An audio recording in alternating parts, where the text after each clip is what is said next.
We are back. We're going to start the workshop. Our workshop is to review items scheduled for board action at our November 16th meeting.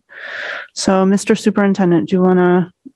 Yeah, I mean, I think we're all prepared to just come and, answer questions. I'll do a little bit more setup for the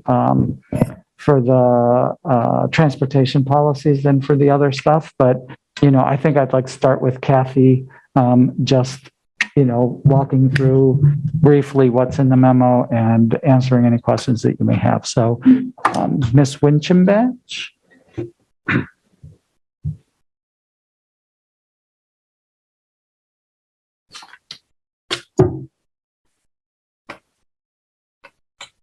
Okay, so now I should come. So sorry. So thank you. Good evening, everyone. I did submit a memo for your review, but I'll briefly summarize the request at this time. So each year we present the budget under the 11 state-defined expenditure categories prior to referendum vote. And the categories are shown at the bottom of the memo. And if we fall outside any one of these categories by more than $50,000, we're required by board policy to request a transfer of funds from one or more categories not to exceed 5% of that cost center category. So this year, we've exceeded the budget for one of the state-defined categories, which is related to student and staff support. All the other budget categories have not been exceeded. And as it relates to student and staff support, we moved math coaches from Title I to regular instruction in the FY21 budget. And then it was later determined that the actual cost for these and similar positions should be charged to student and staff support. So this is a pre-audit request to transfer $171,100 from the regular instruction category, where it was budgeted, to the student and staff support category where it was actually charged. So I'd like to mention that these personnel costs within the student and staff support were substantially offset by savings in non-salary and benefit accounts, which included equipment and staff travel, which have been curtailed during the pandemic. So it would have been larger. So are there any questions? Any questions from the board? I think this is pretty straightforward. Thank you so much. Thank you. Okay, next we're going to talk about the memorandum of understanding with BASE for the recruitment and retention incentives for transportation workers. And so, Barb. Yep. So we've been working with the base unit and transportation department, and everybody's quite aware of the staffing situation there. A number of other districts are offering incentives, and so this is our effort to also do that, not just to hire new people, but obviously for keeping the folks that we have. So the key piece of this is this $3,000 that we're offering both to new hires and to our own staff, with the understanding that that would be payable at the end of the school year if they remain active throughout the remainder of the year. Working with the union, they're interested in sort of being clear about what the attendance requirements are, so that's in here. You'll notice we did cross off bereavement leave today. This has been an ongoing conversation with the unit. And it's really quite straightforward, including referral bonus for staff. This similarly on the timeline kept the same. We also have had a conversation about this substitute list for the bus assistants, which you've heard a little bit about from the superintendent earlier. That is potentially can really help in the situation of a bus assistants. We don't have a sub list, and so that will work pretty well. Hopefully, to have ed techs who know students being asked to come from the buildings of the buses where the routes are being adjusted to participate and basically have an opportunity to earn some extra money, either in a before school run or an after school run. So that's really the gist of it. I'm happy to answer questions about it if anybody has any questions. Can you just remind everyone what was our incentive, what incentives we already had in place through our previous MOU? Because this is not the first set of it. No, we put incentives in place in 2019. I don't have the memo in front of me, but I believe they were much lower. They were like $500 and $1,000. So this is a significant increase, and I'm happy to share that information with you.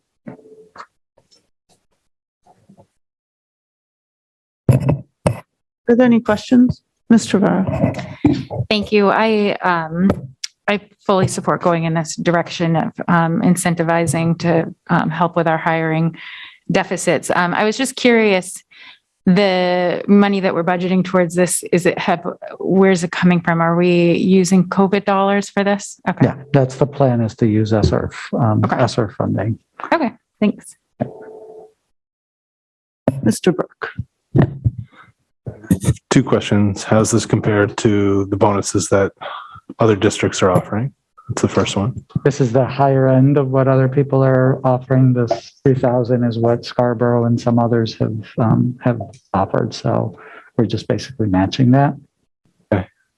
And then this is probably a straw person detail, but is there any latest date that a referral or a signing bonus would be issued if someone came in on June 1st or was referred on June 1st, or that June 30th date when it's payable? Just curious how that works out. Yeah. Good question. I don't think we've thought through those dynamics. You know, I guess in theory, we probably wouldn't be hiring people in June, you know, in all likelihood, but it is a good question whether it should be prorated or something like that. It's not currently designed to be prorated. It's, you know, like we want to be able to get people in. If we get them in February, it's better than not having them, you know, so I hear you. And I think at this point, we've just left it, you know, as a 3,000 retention. Obviously, it wouldn't make sense for us to hire somebody in, you know, June and have them, you know, work for 1 month and get the 3 month, you know, the $3,000 incentive. So, Yeah, I don't feel strongly about it. It was just like a what if in fairness kind of question that came around my mind. Thanks. Thank you, Mr. Burke. Ms. Russell-Better? Thank you, Chair. I was just wondering if, I know it says active drivers with the attendants, but I mean, I know they're not full-time. Well, some bus drivers have full-time, right? they're mostly full-time. Oh, okay. So does it require people working a certain number of hours to get the bonus, or no? Just The majority of our drivers are either 30 hours or 40 hours. I mean, Okay. they're very close to full-time. okay. I do remember now, Superintendent, you saying that had been worked on to get people to. Okay, so as long as they are active and you're figuring out the attendance requirements with the union to. Yeah. Okay. That sounds great. Thank you. Ms. Bondo? Yeah, I just want to know, they are hourly pay, right, our drivers? So how much, can you just remind us, if we compare to other districts, are we competitive or are we too low on the hourly pay? We're currently a little bit low, and we're engaging in the negotiations process on the 15th of this month. And so hopefully we'll be getting a new contract in place. Okay, all right, thank you. Thank you, Ms. Bondo.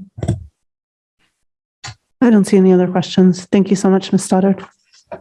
Great. So then the next policy, we already had the board focus on, which is the AP policy. So it's basically to eliminate that. So I don't think we need to say much more. If you have any questions, I'll be glad to tackle them, or Assistant Superintendent Townsend, if you have any questions on that. I don't see any questions. Okay. On the AP policy. Yes, I just. Oh, sorry, Ms. Bondo. Go ahead, please. Yeah, so I try to just get the clear with the costs of those tests, because we paying fees, right? When they're doing those exams. So what's gonna happen? We're gonna still have, because we for the free reduced lunch, they have some fees, then we have to pay, I mean, to try to compensate that. So what's gonna happen for those costs of those exams? If somebody wants to take Yes, the if exam, someone wants to take. they can take the exam. And, you know, again, under not not this policy, but under our equity policy, if somebody told us that they couldn't pay for it, we would pay for it. Okay. All right. So are we thinking to just to have so UASI is the bar to be able to have all the student pay. It's not like, okay, only the one can afford. Even the one can afford, I think is going to be fair enough to have just the cost for all our students. Or Well, again, just to clarify, the policy is removing the requirement for taking the test. So at the school level, there would be three options to take the test. right. This alternative, the college level entrance exam, or to kind of use as part of the course Yeah. in course grade, the release test. And have Exactly. that incorporated. Yeah. So if the student wants still to take a test, they can still taking a test, right? And then we pay for it. Yes. All right. Thank you. And if they asked us to pay for it, we would. Yep. Thank you, Ms. Banda. Okay, next we have the board agenda policy. This is a relatively minor change to that. It's allowing us to incorporate the use of the land acknowledgement as part of our, instead of it being something that I do, it's something that we all do as part of the board agenda, and it would be led by the board chair instead of by the superintendent.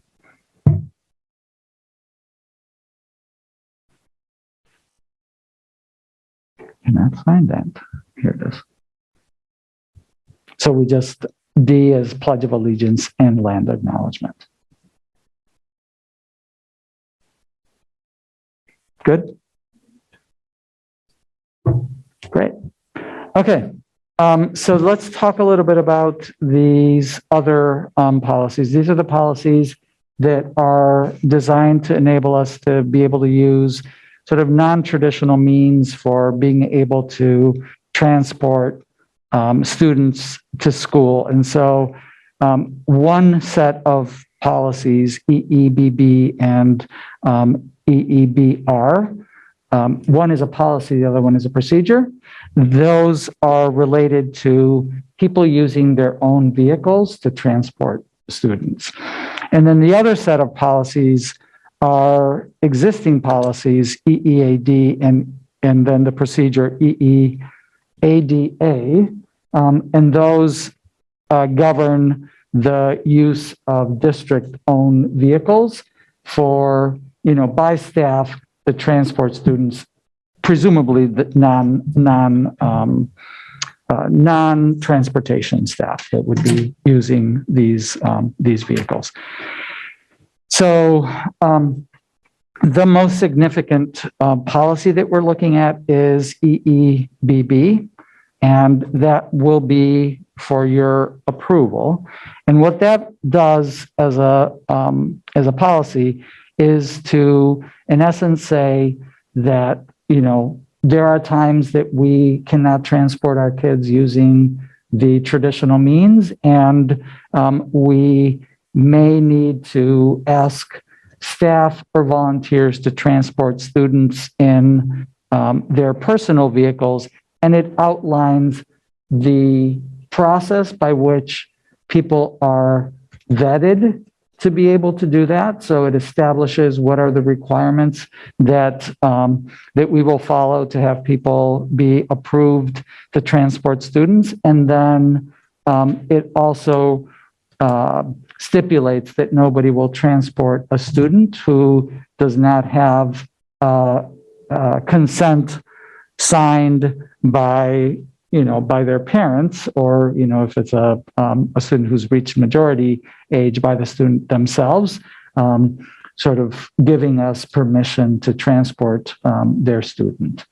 So that's really what these, what this policy and the administrative procedures associated with that entail. I don't know if it would be helpful to walk through some of those procedures. I think, and I know in individual conversations, with some of you, I've said that, the challenge here is, sort of balancing the fact that we need to use non-traditional resources to be able to transport students with our desire to keep our students safe. And so that's really the balancing act that we're engaged in this policy. We built the policy off of the model policy that MSMA has. And it's been, all of this has been reviewed with our attorneys. We built the administrative procedures off of the guidelines that our insurance company, wants us to have in place. And so, those guidelines, have to do with, in essence, one, making sure that everybody has a background check that does include their driving record. And then also that they're trained around specific things, do's and don'ts. And so those are laid out in those administrative procedures as the kind of things that people will need to stipulate to. Things like, not using their cell phone, making sure that everybody is buckled in, that they take the most direct route, that there's no smoking in the vehicle, that all of our policies are in effect when they're transporting students. And that if they're in a if they're in an accident of some kind, that their insurance, their personal insurance is the first insuree. And, then the school district's insurance assumes the liability beyond what is covered in that personal insurance. So that's the first set of policies. Yeah. So, Mr. Superintendent, I just had a question, which I was a little bit confused when I was looking at at our draft of EEBB for first read compared to the model policy, because ours, it looks like the content is in our procedure. So I just want to clarify that that's how we chose to organize it. Yeah. So the policy has a kind of overarching principles and reasoning, Right. But the details are all in the procedure. Administrative procedure. Okay, I just wanted to make sure that I was not missing something there. Thank you. Are there other questions on this policy and the corresponding procedure? Mr. Burke. Yeah, I'll just say I'm a little overwhelmed as I try to think about the nuances about this and understand that we both need to solve the issue from our perspective. And also we're getting calls from community members for non-traditional ways to move kids around. So on the use of private vehicles, my first question is just, has there been interaction with the unions about what this would mean for members to use private vehicles? Any thoughts or feelings or reactions from them? Yeah, we met today with the teachers union as part of our ongoing living contract committee to review, and they had general questions and suggestions, which I'll incorporate into the version that you vote on. But there's no, again, nobody is forced to do this. It's all on a volunteer basis. When people are required to do it, there is already stipulations in the contract for what that involves. We've not discussed it with, for example, base union, where this, in a way, it sort of establishes a mechanism for us to, have fewer employees. I think that there's clearly that is not the intent of this. This is, to address a national, regional, clearly local shortfall that we have. But, we've not discussed it from that standpoint, just because I think that we're in this together. And I think everybody understands that this is an effort to try to sort of solve for the challenge that we're facing right now. Okay.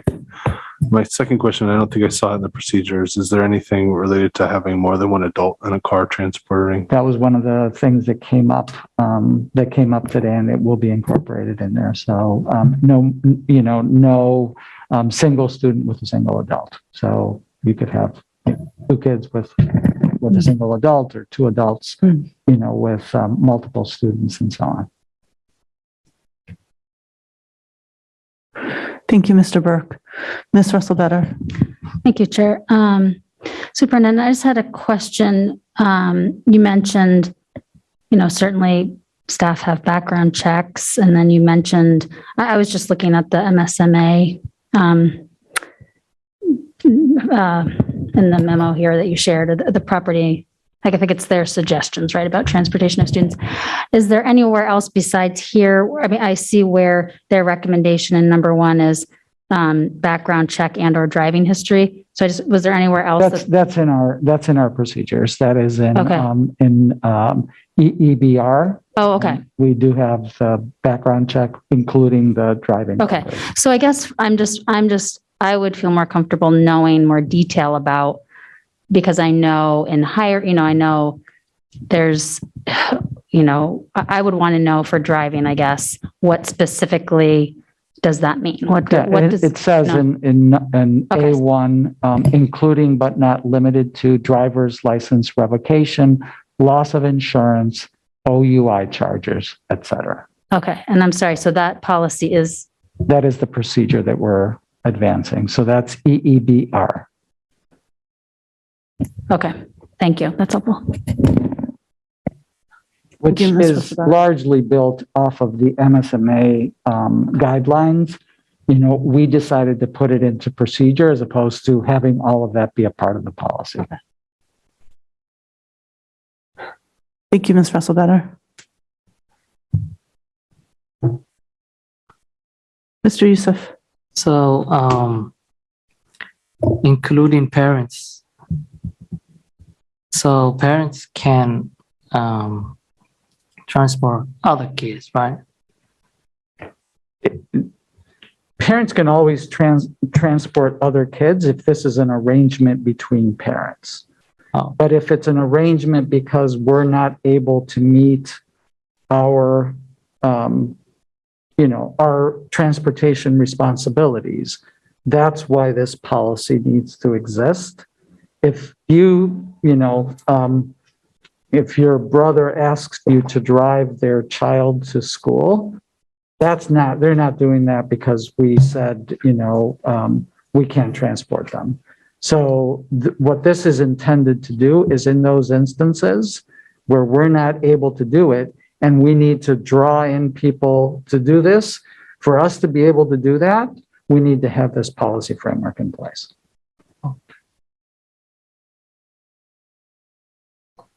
But parents can drive their own children. Parents can drive other people's children if those parents ask them to. But if our coach is saying, Miss Figdor, can you also drive Miss Russell Better's kids because we don't have buses? Then that becomes this. And Miss Russell Better needs to know and approve that Miss Figdor would be the one driving.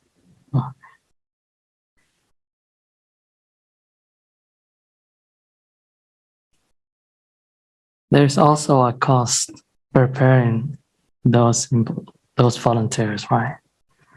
It's volunteers. So yeah, background check and insurance and all of this. So I was thinking if we use that kind of cost for less employee, like not necessarily the number of employee that can cover those, but smaller number even.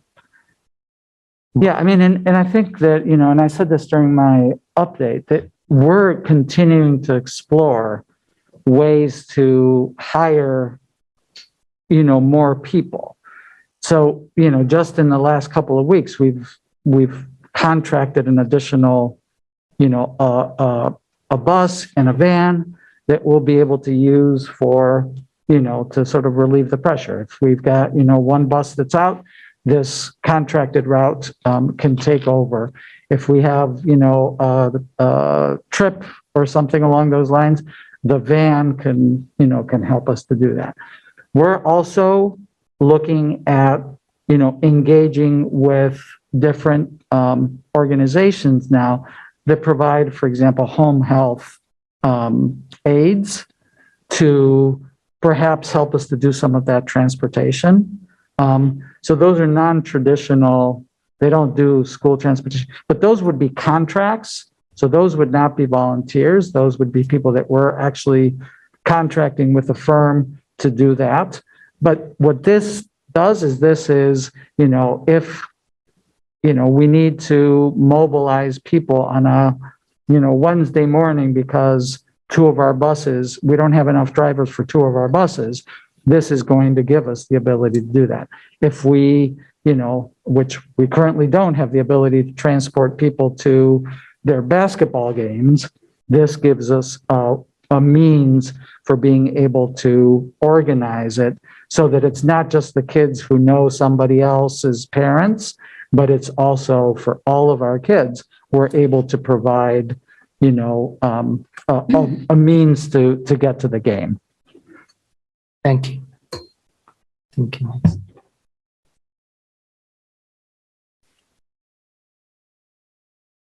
Any other questions on this? I think we can move on. Okay. So the other policy is a revision of existing policy EAD. And the revision there is, primarily to make it,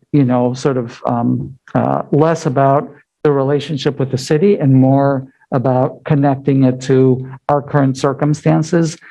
So the primary change to this is that it links the use of the vehicles for these purposes to the policy that we just discussed and the approval process that goes into that. So in essence, saying, we're in the process of trying to lease some minivans that would be available so that some of those expenses wouldn't be at the cost of the volunteers. For us to be able to do that, those would be district-owned vehicles. Insurance would be our insurance. And what this is basically saying is that in order for people to be able to do that, for our volunteers to be able to use that van, they would need to have gone through the approval process that we stipulated in EEBB.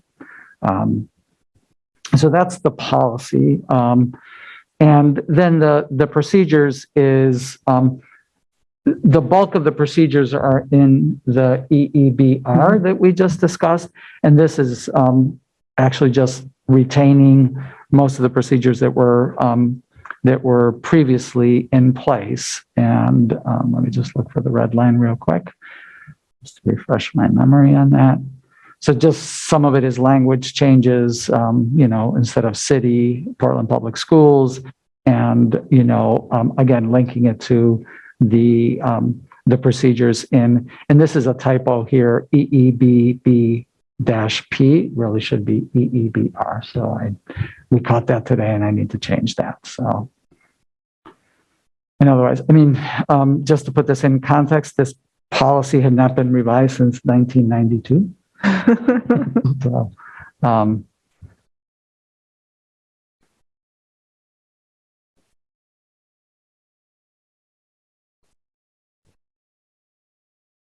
so this is just giving us the framework under which we can use our own, the district-owned vehicles to do the things that we just talked about in the other policy.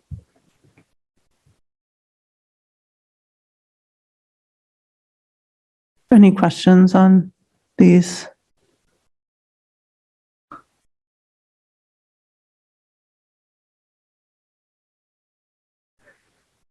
All right. A wrap. I think that's a wrap. Thank you so much, Superintendent, for walking us through these many different policies and procedures and for all the work to get to this point, as well as the MOU and the budgetary, the shift in budgetary. I'm not going to think of it. Thank you.